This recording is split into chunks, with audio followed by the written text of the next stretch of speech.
Have you ever discovered something so unbelievable that your mind refused to accept it, even while your eyes were staring straight at the proof?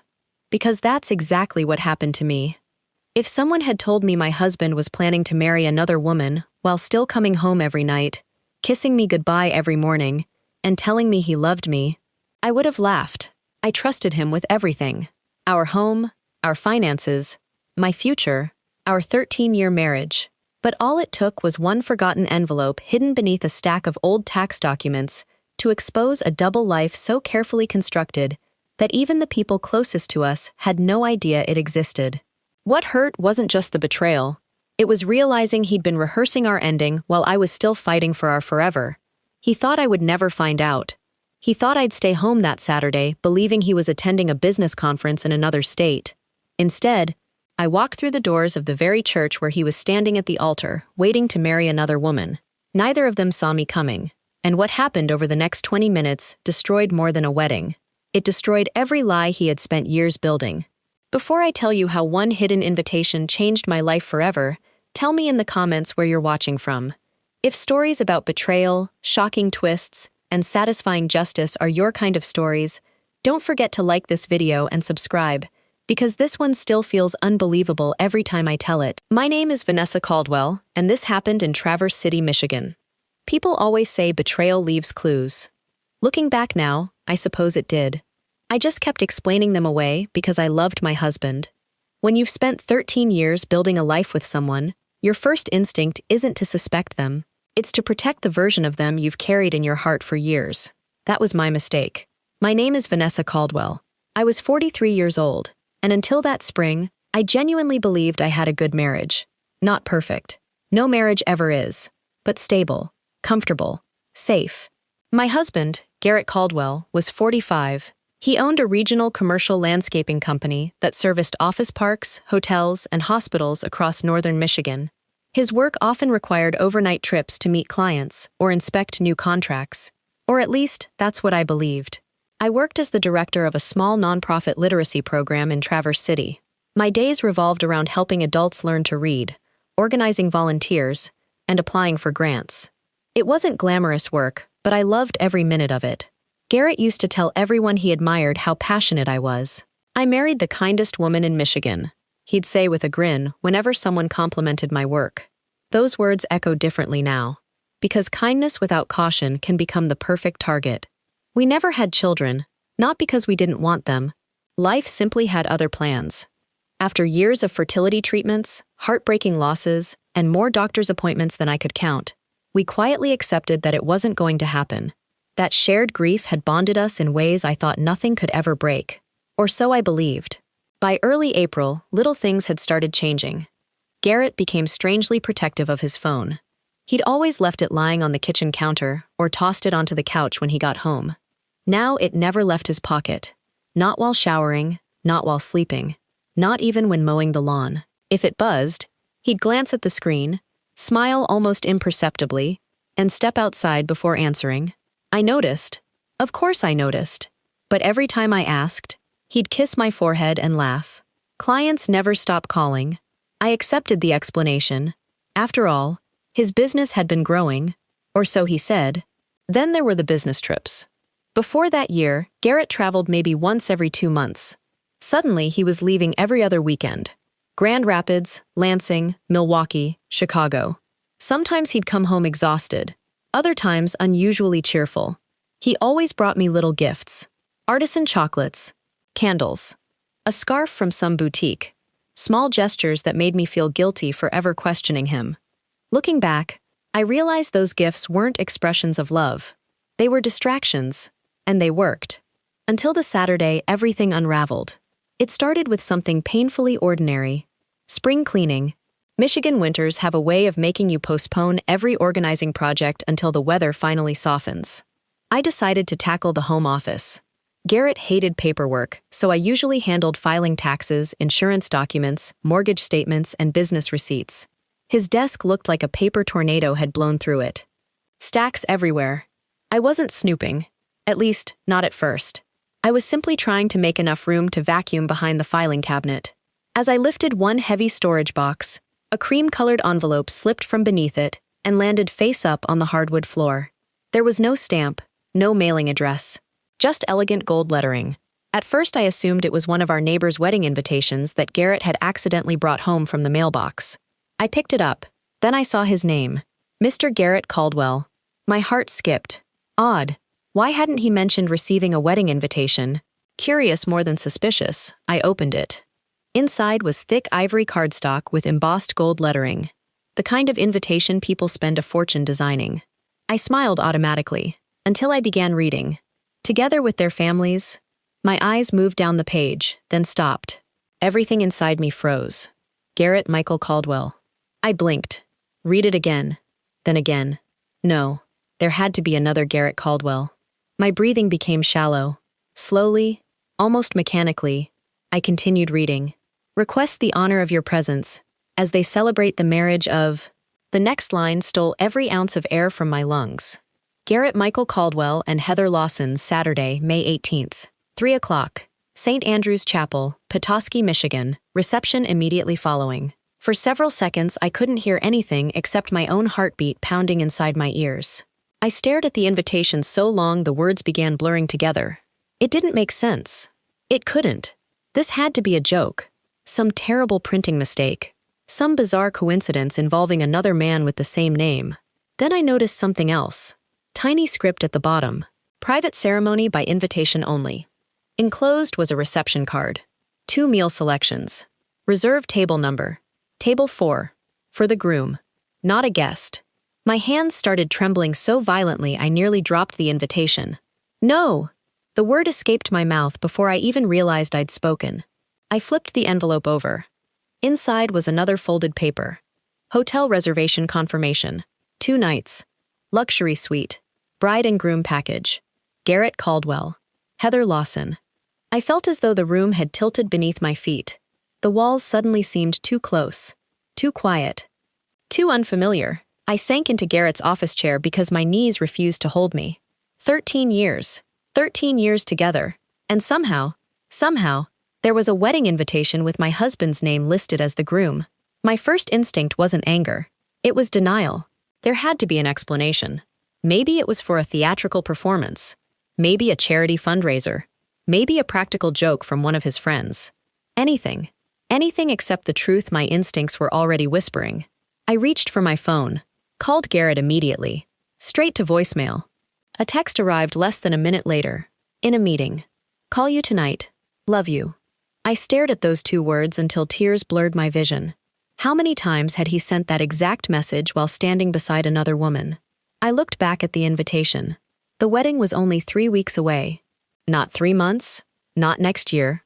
Which meant every smile he'd given me recently, every kiss, every "I love you," had happened while he was secretly preparing to marry someone else. For the first time in 13 years, I wasn't sure I knew the man I had married at all. I barely slept that night. Every time I closed my eyes, I saw that invitation. The gold lettering. Garrett's name, the date, the church, the words bride and groom. When Garrett finally came home just after 9 that evening, he looked exactly as he always did. Relaxed, smiling, carrying takeout from my favorite Italian restaurant. Long day? He asked, setting the bags on the kitchen counter. I stared at him. How could someone who was planning to marry another woman look so normal? He walked over and kissed my forehead. I figured neither of us would feel like cooking. I forced myself to smile. That was thoughtful. He wrapped his arms around my waist. You okay? You seem tired. That was one word for it. I searched his face for guilt, for panic, for even the smallest crack in the mask. Nothing. His eyes were calm, his voice steady. If I hadn't seen the invitation myself, I would have believed there was absolutely nothing wrong. That frightened me more than anything. How long had he been lying this effortlessly? During dinner, he talked about contracts, equipment repairs, a difficult client, the weather, everything except the truth. Several times, I almost pulled the invitation from my purse and threw it onto the table. Instead, I watched, listened, waited. I wanted him to tell on himself. He never did. Later that evening, while he showered upstairs, I quietly unlocked the drawer in his office where he kept his passport. The invitation had changed something inside me. I wasn't snooping anymore, I was investigating. Inside the drawer were neatly organized folders.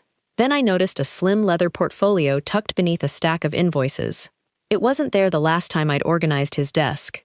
Inside were documents I had never seen before. A lease agreement. An apartment in Petoskey. My stomach tightened. The lease had started almost 11 months earlier. Monthly rent had been paid automatically through an account I didn't recognize. There was another document. A utility bill. Same address. Same name. Garrett Caldwell. I stared at it in disbelief. An apartment. Less than 90 miles from our home. For almost a year, I had never heard a single word about it. The sound of the upstairs shower turning off jolted me back to reality. I quickly photographed every document with my phone, before putting everything exactly where I'd found it. When Garrett came downstairs 20 minutes later, his hair was still damp. He smiled. "What are you doing?" "Just paying a few bills." He kissed the top of my head.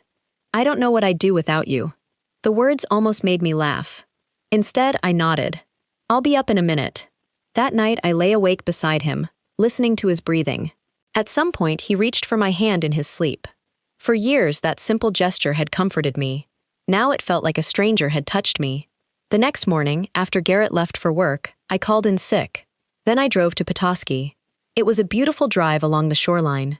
Normally, I would have admired the sparkling water and the spring blossoms. Instead, every mile felt heavier than the last.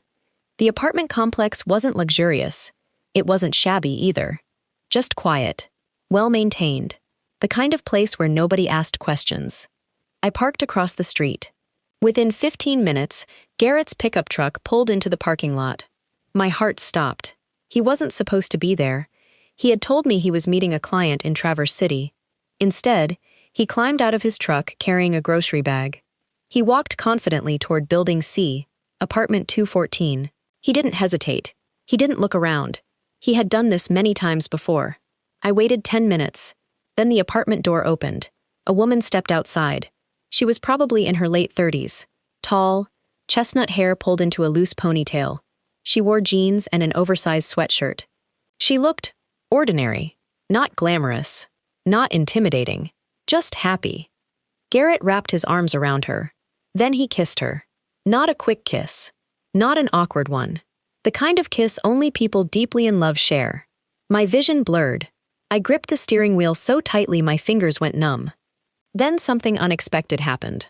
A little boy, maybe 7 years old, ran out of the apartment laughing. "Dad! Dad?" Garrett scooped him into his arms. The child hugged him around the neck. "I missed you. I missed you too, buddy." Buddy. The nickname sounded practiced. Natural. The boy wasn't pretending. He believed Garrett was his father.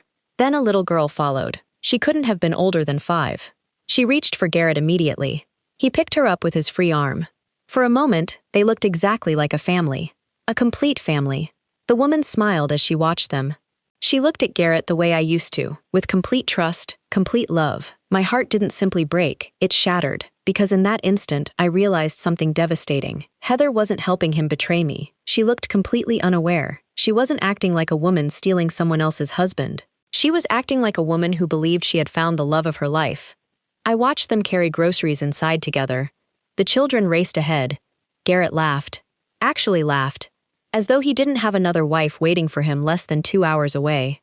I drove away before they could see me. I made it to a scenic overlook before pulling over. Then I cried harder than I ever had in my entire life. Not because I had lost my husband. I think part of me already knew that. I cried because another woman was about to experience exactly the same betrayal. Maybe even worse. Those children, they adored him. If this wedding happened, they would build their future around a lie. By the time I reached Traverse City that afternoon, my tears had dried. In their place was something far more dangerous. Clarity. I wasn't going to confront Garrett, not yet. I wasn't going to scream. I wasn't going to throw dishes or pack his clothes. No, if he had spent nearly a year constructing this elaborate deception, then I was going to take my time dismantling it, piece by piece. And before that wedding day arrived, I intended to learn exactly who Heather Lawson really was. Because one thing had become painfully clear. There weren't just 2 victims in Garrett's web of lies. There were 4. And none of us, not even the woman in the wedding dress, had any idea how much worse the truth was about to become. People often ask me when I stopped loving Garrett. The truth is, I didn't. Not immediately. Love doesn't disappear the moment betrayal arrives. It lingers. It argues with your common sense. It invents excuses your brain knows aren't true. For days, I still caught myself wanting him to walk through the front door and tell me there had been a mistake, that none of it was real, that the apartment belonged to a client, that the children called everyone dad, that the invitation was some bizarre misunderstanding. But every new discovery buried those fantasies a little deeper. I became someone I barely recognized. Every smile I gave Garrett was calculated. Every conversation became an opportunity to gather information. I hated lying, but he'd forced me into a game I never wanted to play. A few mornings later, Garrett announced he had another conference. "I'm leaving Friday afternoon," he said casually while pouring coffee. "I'll probably be back Sunday evening." I buttered a piece of toast without looking up. "Where this time?" "Grand Rapids." I nodded. "Drive safely." He smiled. "I always do." He had no idea I already knew he wouldn't be anywhere near Grand Rapids. The wedding was only 10 days away.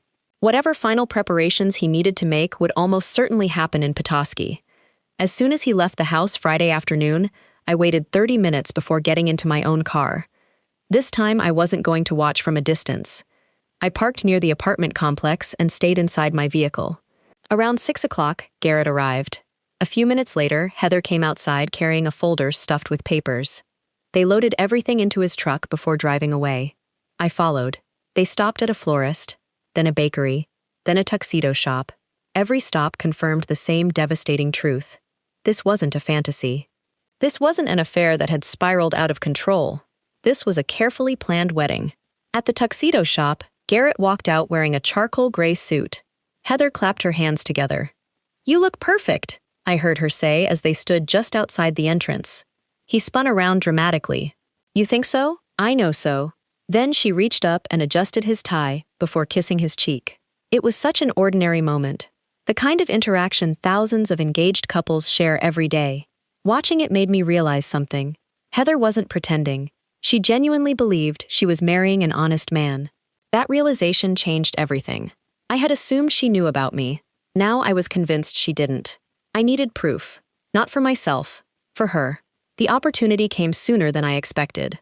The following Tuesday morning, Garrett left early for what he called an equipment inspection. About an hour later, someone knocked on my front door. When I opened it, a delivery driver stood there holding a bouquet of white lilies. "Mrs. Caldwell?" "Yes." He handed me the flowers. No signature required. The card read, "Thinking about you today. Love always, Garrett." I almost laughed. The timing was unbelievable. While planning a wedding with another woman, he was sending flowers to his wife. I set them on the dining table and stared at them for several minutes. Then an idea formed. Garrett had become predictable. He believed gifts erased suspicion. Flowers, jewelry, weekend getaways. He thought affection was the same thing as honesty. He couldn't have been more wrong. I looked up Heather Lawson online. It didn't take long to find her. She owned a small interior design business. Her company website featured photos of beautifully renovated lake homes and family cottages. There was even a short biography. Heather believes every home should tell the story of the people who live there. The irony almost made me cry. A woman who built beautiful homes was about to build one on a foundation of lies. Her business page listed an office address. I drove there that afternoon. Not to confront her. Not yet. I simply wanted to see her. The office occupied a renovated brick building downtown. Through the large front window, I watched Heather speaking with an elderly couple. She smiled warmly, listened carefully, took notes. Everything about her suggested kindness, professionalism, patience. She reminded me of myself, and that hurt. Because I suddenly understood why Garrett had chosen her. She trusted people, just like I once had. I turned to leave. Then fate intervened. Heather stepped outside just as I reached my car. "Excuse me." I froze. She hurried toward me. "I think you dropped this." She handed me a leather notebook. It wasn't mine. But I realized she'd mistaken it for mine because someone else had left it near my car. "Oh," I forced a smile. "Thank you." "No problem." She hesitated. "I don't think we've met before." "No. I'm Heather." "I know." The words nearly escaped before I caught myself. Instead I said, "I'm Vanessa." She smiled.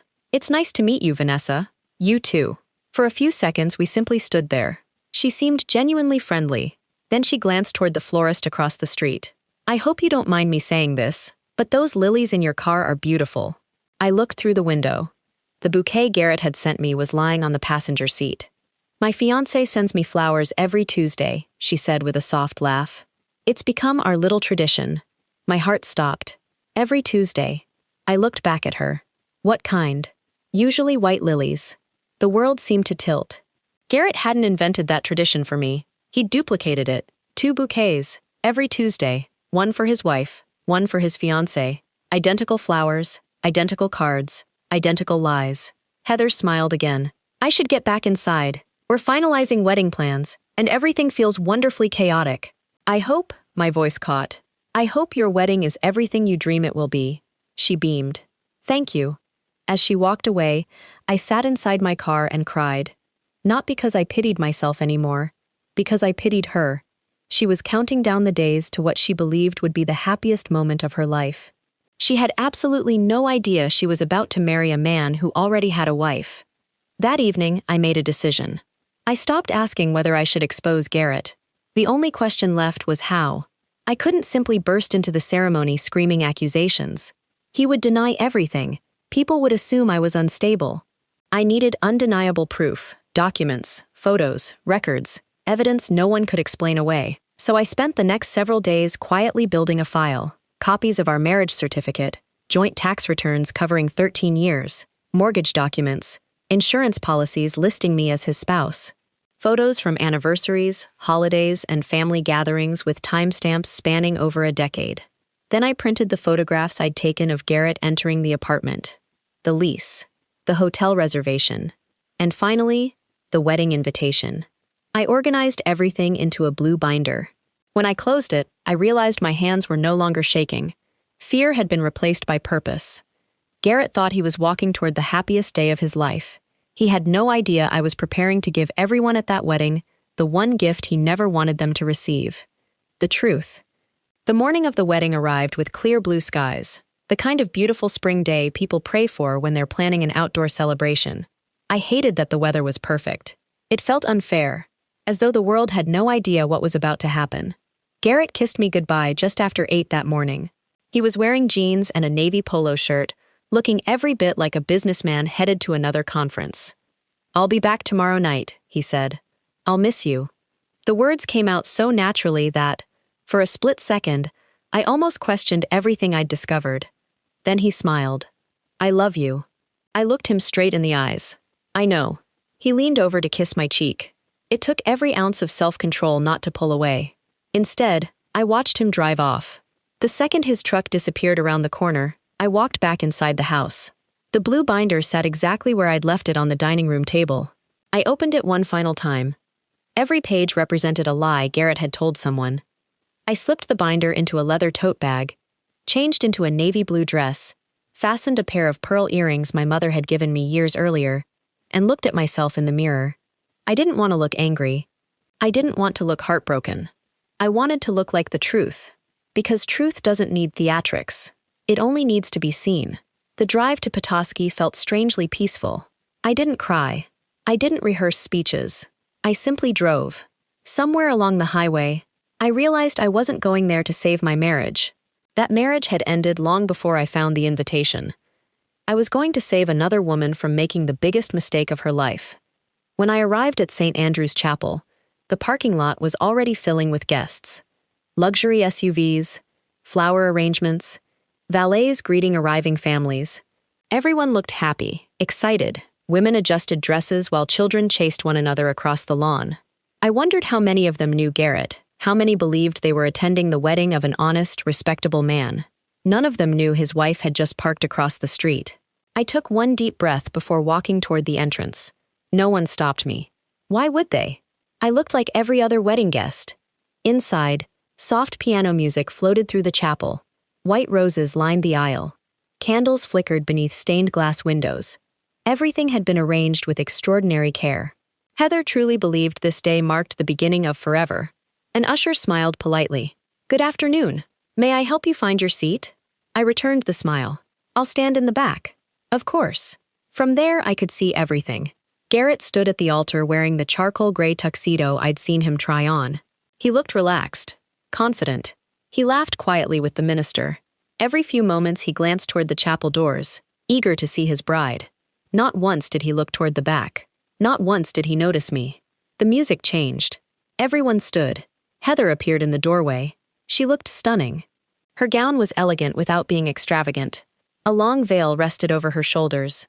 The little boy I'd seen at the apartment proudly carried the rings. The little girl scattered flower petals with complete concentration. The sight nearly broke me.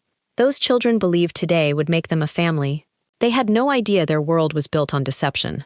Heather reached the altar. Garrett smiled at her with the same expression he'd worn on our own wedding day. For a brief moment, I was 30 years old again, standing in a white dress, believing every promise he made. Then reality returned. The minister welcomed everyone.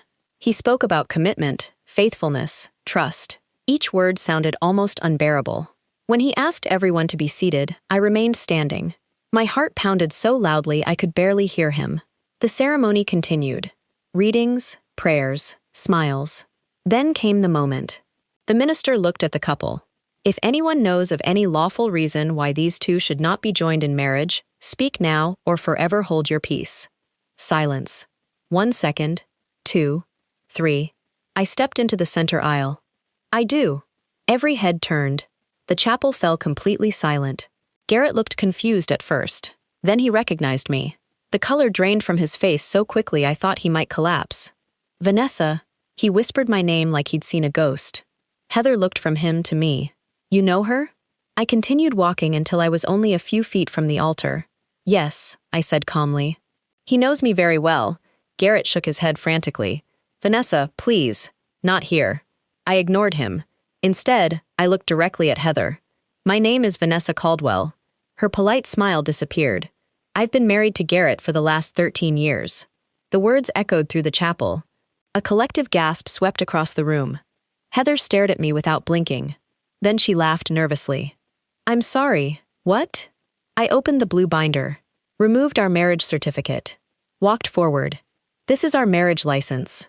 She didn't take it. She simply looked at Garrett. Garrett. He finally found his voice. She's lying. I almost felt sorry for him. Almost. Without saying another word, I handed the marriage certificate to the minister instead. He adjusted his glasses and began reading. His expression changed immediately. He looked at Garrett. Is this document authentic? Garrett remained silent. That silence answered everything. Heather took the certificate from the minister with trembling hands. She read it once, then again, then looked up at Garrett. No, her voice cracked. No, tell me this isn't real. Garrett reached toward her. I can explain. She stepped back. Explain what? He swallowed hard. I was going to tell you. When? Her voice rose. After the honeymoon? No one moved. No one even breathed. I quietly removed another document from the binder. The apartment lease. Then the hotel reservation. Then photographs of Garrett entering the apartment. Finally, I laid the wedding invitation on a nearby table. I didn't come here to embarrass anyone, I said, my voice surprisingly steady. I came because every person in this room deserves the truth before another promise is made. Heather's hands shook violently as she turned another page. Then she looked at Garrett with tears streaming down her face. There isn't a conference, is there? Garrett couldn't answer. She whispered the next question. There never was. He lowered his head. That tiny movement was all the confirmation she needed. The little boy looked up at Garrett. Dad! The word hung in the air like a knife. Garrett closed his eyes. Before he could speak, the child looked at Heather. Mom! Why is everybody crying? Heather collapsed into a nearby chair, sobbing. The flower girl began crying too, frightened by the confusion around her. Several guests rushed toward them. Others stared at Garrett with expressions ranging from disbelief to disgust. One elderly woman, who I later learned was Heather's mother, walked straight up to Garrett and slapped him across the face. The sound echoed through the chapel. You lied to my daughter, she said through gritted teeth. You lied to all of us. Garrett didn't defend himself. He couldn't. There was nothing left to say. The truth had arrived, and unlike his lies, it wasn't going anywhere. The silence inside the chapel lasted only a few seconds. Then everything exploded. People began talking over one another. Some guests stood. Others rushed toward Heather. A few stared at Garrett as though they were looking at a complete stranger. The minister quietly closed his Bible and stepped away from the altar. There wasn't going to be a wedding. Not today, not ever. Heather sat frozen in the front pew, clutching our marriage certificate so tightly I thought the paper might tear. Her mascara had begun to run down her cheeks, but she didn't seem to notice. She wasn't crying loudly anymore. She looked numb. I'd seen that expression before. In the mirror. The day I found the invitation. Garrett took one cautious step toward her. Heather. She held up a trembling hand. Don't. I can explain. No, she whispered. You can finally tell the truth. He looked around the chapel, desperate for an escape that didn't exist. There are things you don't understand. Heather laughed bitterly. I understand that you're married. It's complicated. That sentence ignited something inside me. Complicated? I repeated. You've spent 13 years sharing a home with me while convincing another woman she was building a future with you. There is nothing complicated about that. The chapel fell silent again. Garrett looked at me with pleading eyes. Vanessa, please. No. For 13 years, I had protected his reputation. I had defended him when people criticized him. I had believed every excuse. I wasn't protecting him anymore. Heather slowly stood. Answer one question. Garrett nodded eagerly. Anything. She wiped her tears away. When we met years ago, were you already married? He hesitated. That hesitation answered her question before he spoke. Yes. Several guests gasped. Heather closed her eyes. So every first date, every anniversary, every promise, she looked at him with heartbreaking disappointment. You watched my children call you Dad. The little boy, still standing beside the altar, looked completely confused. His grandmother quietly led both children into a side room, shielding them from the painful conversation. Heather continued. You let them love you. I loved them too. No. She shook her head. You loved yourself. That sentence landed harder than any slap could have. Garrett finally seemed to realize there was no version of this story where he remained the hero. He turned toward me. I never wanted to hurt you. I almost smiled. What exactly did you think would happen after today? He blinked. What? You were about to marry another woman. Were you planning to divorce me next week? He opened his mouth. Nothing came out. Next month? Still nothing. Or were you planning to keep 2 wives? He lowered his head. The answer was obvious. He hadn't planned beyond the wedding. He'd simply assumed he'd figure it out later. Like every lie he'd ever told. Heather slowly removed her engagement ring. The diamond caught the light from the stained glass windows. She looked at it for a long moment. Then she placed it in Garrett's hand.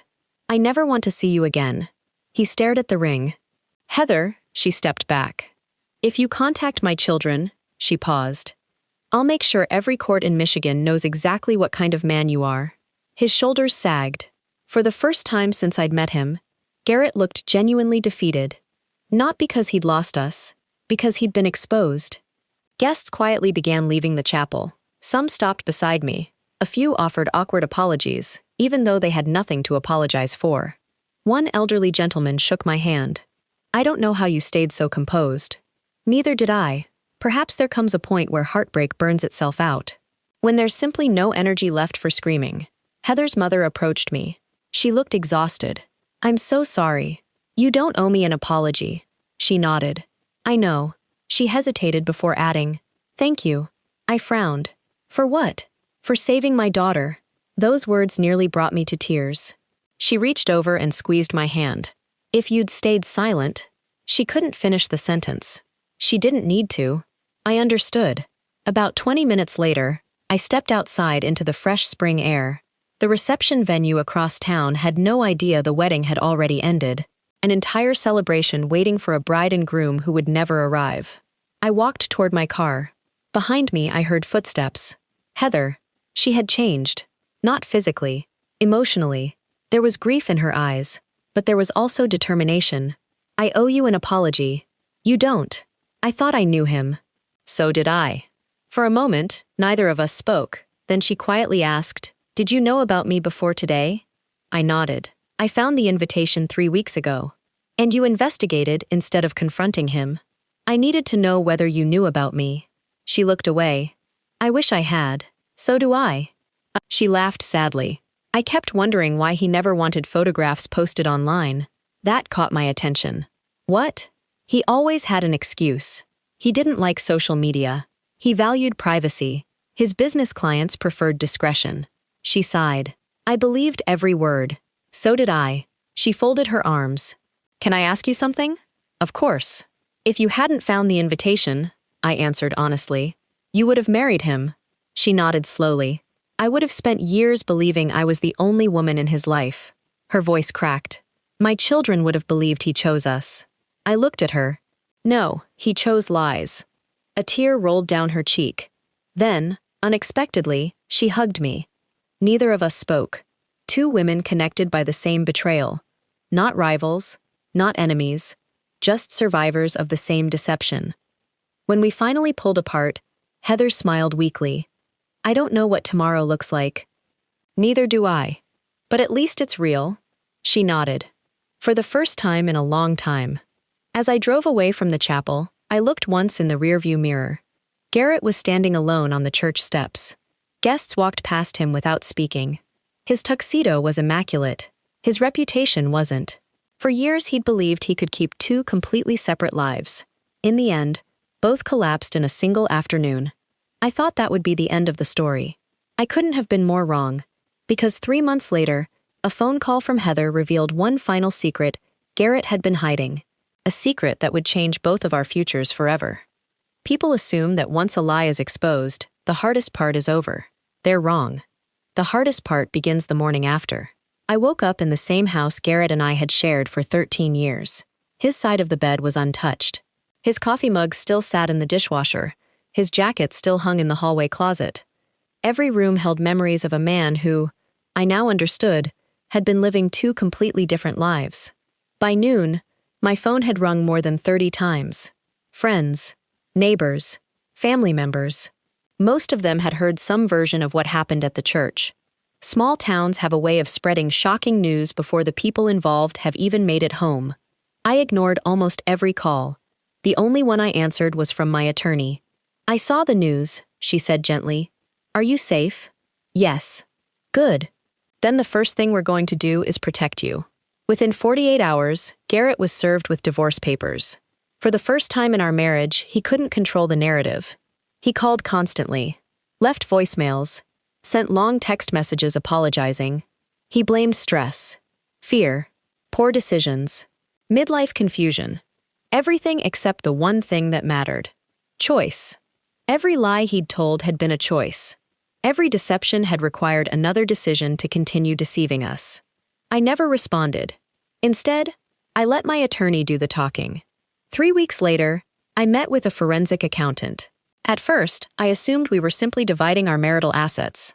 Then she looked up from a stack of financial records. Vanessa, there are accounts you didn't know about. I figured there would be. She shook her head. It's much bigger than that. She slid several statements across the table. Garrett hadn't just hidden the apartment. He had hidden money. For years.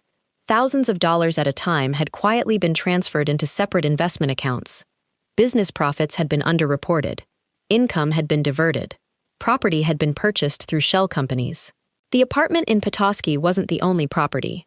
There was a small lake cabin held under a limited liability company. A storage unit filled with expensive equipment. Several investment accounts that had never appeared on our joint financial statements. The betrayal hadn't only been emotional. It had been financial. Fortunately for me, those records became powerful evidence during the divorce proceedings. Garrett had underestimated two things: the law and paperwork. Both proved remarkably unforgiving. About 3 months after the wedding that never happened, my phone rang. Heather. I hadn't spoken to her since that day outside the chapel. Hi, she said quietly. I hope I'm not interrupting. Not at all. She hesitated. I found something. My stomach tightened. What is it? I was cleaning out the apartment. The one Garrett rented. There was a locked filing cabinet. She paused. My attorney had it opened. Inside were years of documents. Emails, contracts, property records, business correspondence. But one folder stood apart from the others. Across the front, Garrett had written a single word. Vanessa. My heart stopped. Heather continued. I think you should see it.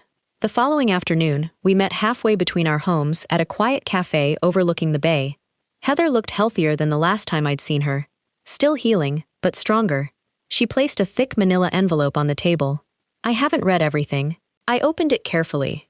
Inside were handwritten notes, financial plans, old photographs, greeting cards I'd given Garrett years earlier. Then I found a legal document. I stared at it in disbelief. It was a draft agreement, prepared by an attorney nearly 8 months before I found the invitation. Garrett had already consulted a lawyer about divorcing me, but the document had never been filed. Attached to it was a handwritten note in Garrett's own handwriting. Delay until after Heather's inheritance clears. I looked up at Heather. She looked confused. Inheritance? My father passed away last year. She swallowed. I inherited his lake house. Another page explained everything. Garrett had encouraged Heather not to sell the property before the wedding because it would make a wonderful family retreat. His plan had been painfully clear. Marry Heather after her inheritance transferred. Divorce me afterward. Walk away with access to both our marital assets and her newly inherited property. He hadn't been building 2 families. He'd been building 2 financial safety nets. Heather covered her mouth. Oh my God. For several moments, neither of us spoke. Finally, she whispered, "We were never the goal." I nodded. We were the opportunity. That realization hurt in a completely different way. Not because it questioned our intelligence, but because it revealed the depth of Garrett's manipulation. He hadn't simply lied about love. He had calculated it. The divorce took almost a year. In the end, Garrett lost far more than he expected. Because of the hidden assets, the court viewed his financial disclosures very differently. The apartment, the concealed accounts, the misleading records. None of it worked in his favor. I kept our home, received a fair share of the marital estate, and, perhaps most importantly, I walked away with something money could never buy: peace. Heather sold the apartment lease, moved closer to her parents, and focused on rebuilding life with her children. People sometimes ask if I regret walking into that church. Never. Because silence would have made me complicit in Garrett's deception. Truth may have ruined a wedding, but lies would have ruined multiple lives. Looking back, I don't remember Garrett standing at the altar. I remember Heather's face the moment she realized she wasn't crazy. I remember her mother's quiet thank you. I remember those 2 children being led gently out of the chapel before they had to hear every painful detail. And I remember driving home that evening with tears in my eyes, not because I had lost my husband, but because I had finally stopped losing myself. If there's one lesson my story taught me, it's this. Love should never require you to ignore your instincts. Trust should never demand blindness. And the truth, no matter how painful it is in the moment, will always set you freer than the most beautiful lie ever could. That hidden invitation didn't destroy my life. It revealed the life that had already been destroyed behind my back. And once I knew the truth, I finally had the chance to build a better one. If this story moved you, don't let it end here. Please take a moment to like this video, subscribe to the channel, and turn on the notification bell so you never miss another unforgettable story. And if you know someone who loves gripping stories filled with shocking twists, emotional betrayals, and powerful endings, share this video with them. Thank you so much for watching. Take care of yourselves, and I'll see you in the next story.